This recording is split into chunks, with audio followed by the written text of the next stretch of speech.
So we are, what have we? The 7th of November, and we're on the move up the hill onto drier ground. So they're a little bit anxious to be moved today. They haven't been fed or moved in 24 hours, so they've all cleaned up, and I'm going to open up this bit of a gap and put them onto grass, as you can see, that's been picked by our usual suspects, our little calves. So we're heading up now to the highest and the driest field that we have access to. So we're going to get this little bit here, and we're going to get a little section of behind that hedge. I've divided in two now because it's a wide enough area here on the lower side.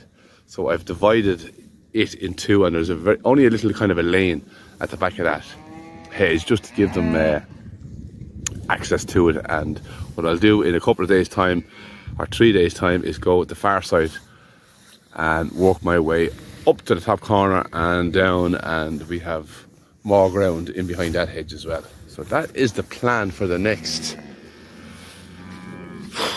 3 weeks, maybe 3 weeks. But these are mad anxious to go now. I'll show you what they wear on and what way they have it now.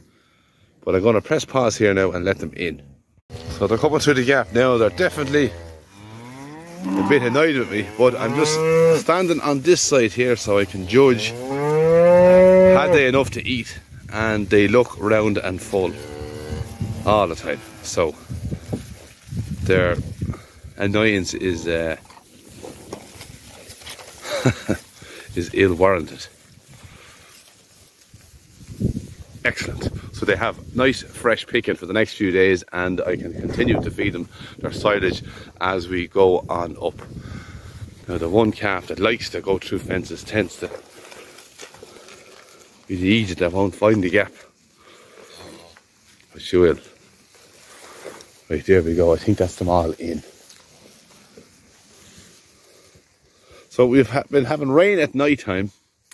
The last few videos you can see that we have nice blue skies, so during the day now it tends to be nice and bright, which is brilliant, and we have our rain at night time, so it doesn't feel as bad as it has been. The rain is just that bit miserable to be feeding cattle out. So as you can see, they're already gone quiet. Let me do a head count there now. We've got 1, 2, 3, 4, 5, 6, 7, 8, 9, 10, 11, 12, 13, 14, 15, 16, 17, 18, 19. That's them all now. So I can close up this fence now behind me and leave them in this area. They'll walk through. There's a gap here, as they say, and then there's another gap up to the higher field. And that will do them for the next 3 days. It's a good dry place now, so I'll give them plenty of silage now in the next day or so and keep them fed and full. So I'm delighted to see that they're still round looking and they're not empty. I don't like to see them empty looking. So yeah, here's the thing I have noticed now, and it's not to do with the cattle, but it's to do with the weather. We have lots of whitethorn trees here, hawthorns, and they have a serious harvest of berries. If you can see all them red berries, I've never seen berries as big and as good on the haws. Now here's the story with the... Well, I'm not going to look at you now for the next while, so have manners. You don't really care, do you? All you want is grass. But if you see all them lovely red berries, let me go up tight to them. Go on, girl, move on. So I know it's a little bit early, we're only November at the minute, but they say if the berries are on the trees and the birds aren't going for them, it's a sign of a hard winter. They're basically leaving them there for when tougher times come. So every single one of them hawthorn trees are bursting with berries. The whole ditches are all red. And I think that looks absolutely lovely. It's very Christmassy looking, that hedge there now. Even though we're only November and I won't even mention it. But there's a wet gap now. It's actually a dry gap, but there's water on a dry gap, if you get my meaning. So yeah, not much more to report out from that. I still believe we're going to have a hard winter. When this pattern of weather we're getting changes, I think the frost is going to come. We had it last year for a couple of weeks, but then it was rainy and mild. I think we'll have it maybe around the Christmas time or shortly afterwards, January. And when it comes, it'll stay, I believe. That's my prediction.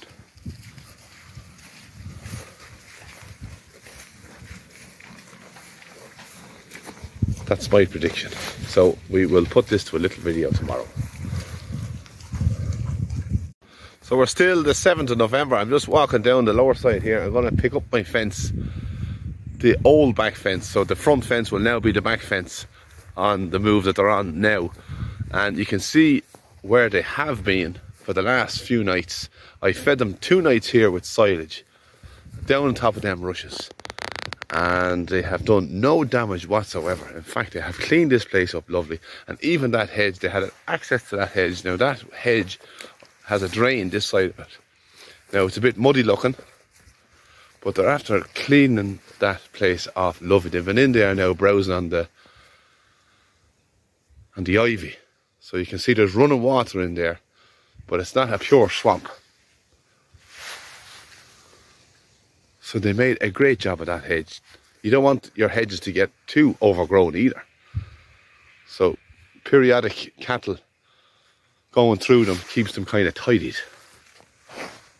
And there's more of our berries. So this is what the place looks like now after 48 hours of cattle on it. Now it is that bit drier in here, so I had the advantage, so I used it. You can see there's a lovely spread of dung, and there is what's left of our silage, which is very little. And they've slept here.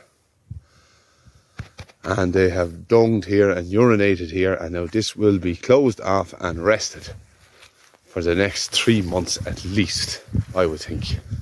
3 months? Well, let's just say definitely 2. But I'm going to come down here now. This fence here, I'm going to tidy up now shortly. They were on this lower side the week before, and you can already see the difference. This little place here has already greened up. You can see green shoots coming up here already, so the rain has washed away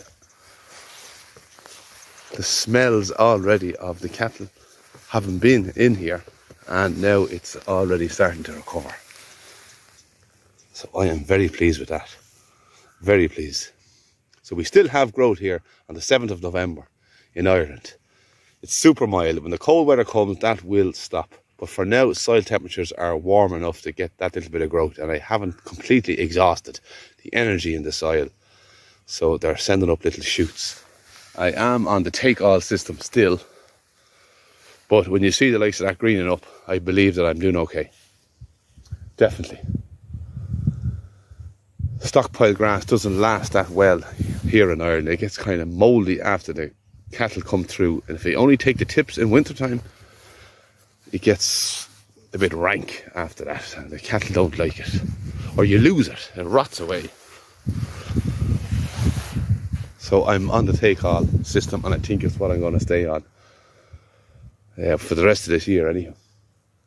We can always change, but this is what I'm at this year.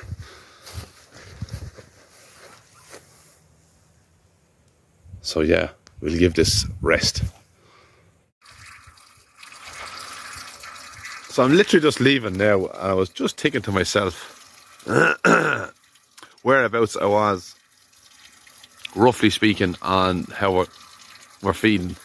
And basically I started to feed a little bit of hay on the 24th of September.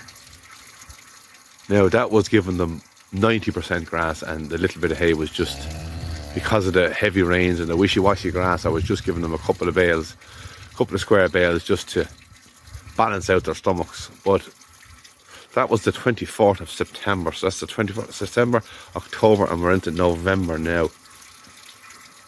I've also been counting how many acres of untouched grass that there is left since before the 24th of September. If I calculate that I'm on winter mode, let's say, from the 24th of September, I have 12 untouched acres. Now, a lot of them acres that I did graze since the 24th of September have come back nicely, and I wouldn't say recover, but there's a nice bit of grass on them. So I have more than 12 acres, but I have 12 untouched acres, which means they were fully recovered before the 24th of September. Is that right? I don't know, is that right? Sounds a bit strange there. Now that means they're resting 3 or 4 months. I don't know. Yeah, but anyhow. So basically what I'm trying to say is, by the time I get back, I have 12 acres left before I get back to the same field that I gave them hay on the 24th of September. Yeah, that's what I'm trying to say. So I'm going into grass that has been fully recovered and hasn't been grazed since the growth has slowed down. So we're doing okay. I'm farming only 33 acres here. I have 19 head of cattle. The culls, I sold the cow. Skinny Claire is gone. The bull I sold as well. So that's them now. I still have lead cow, and I have the horse calf. I have the little black maverick. So she's only a small little thing. So I have 2 calves at home, lead cow and black maverick, still. And if they've been grazing land at home, now if they were down here, I would have had all them acres also. So yeah, I'm just kind of thinking aloud here. So yeah, we're doing okay. Now this video is probably getting long now, so I'm going to probably post this as an entire video. I won't wait till tomorrow. I'm going to wean the calf off lead cow very shortly. And what am I going to do there? Reintroduce them little calves back to here. I have another field to graze at home, which is looking good. So yeah, in the next video I'll show you lead cow and the other few. But I didn't do very well with the grey roan bull. He was sold in the commercial ring. He was sold as a store, and I tend not to do so well at this time of the year selling cattle. I do better in the spring, because these are more grass grazing animals. They're not for sheds. The short-horn Galloway, no one wants to be buying them to put into sheds. So look, he's gone. I made around €2 a kilo. He was sold for beef. Our cow is gone to Leitrim, and she's in calf, and best of luck to my friend over there who bought her, and she'll do well for him, hopefully. So yeah, that is the story. I've no other news. I'll leave it at that. So for now, I'll say good luck and goodbye.